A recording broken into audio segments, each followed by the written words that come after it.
Here we are live at the 360 Vegas studios with this edition of School Police Talk. Look who we have. We have the chief. And we're here for the year-end wrap-up. Now, you're fantastic. Thank you. Everybody who comes here, we always talk about you. Everybody that works in the department has so much respect and honor for what it is that you're doing, what you've tried to do, what you continue to do, what every other school police across the nation is watching so they can try to emulate. I mean, all these wonderful things that without your leadership and in command to tell people what it is and then have everyone do it.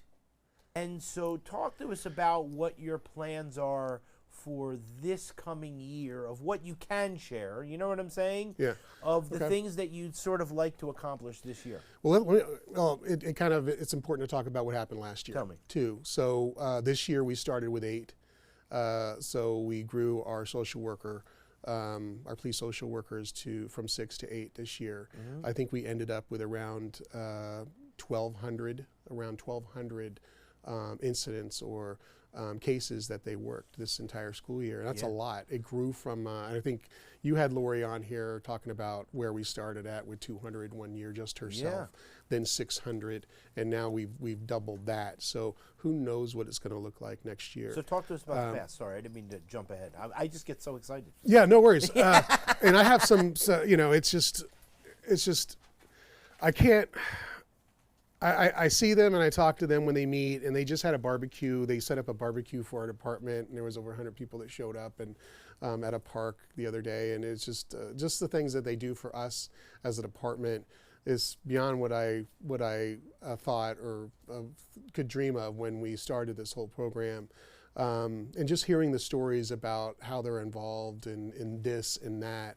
There's an interesting one that just occurred right before the end of the school year, and it's a success story. We had an officer and a nurse that responded to a student that collapsed in a hallway at one of our schools, and the student was not breathing and they couldn't find a pulse, so they immediately started manual CPR, chest compressions and breaths for the student while somebody grabbed an AED. And when they got the AED, they brought it in, and they set up the probes and all of that, and it advised to shock, and they shocked, and they brought the child back to a heartbeat, and they saved the child's life. And we checked on the child's great, but you know what, in checking on the child, it was our social worker. And give us a sort of synopsis very quickly, because I know you don't have a lot of time, of you, not to say the growing up, but what sort of led you into like you growing up, and where you. Yeah.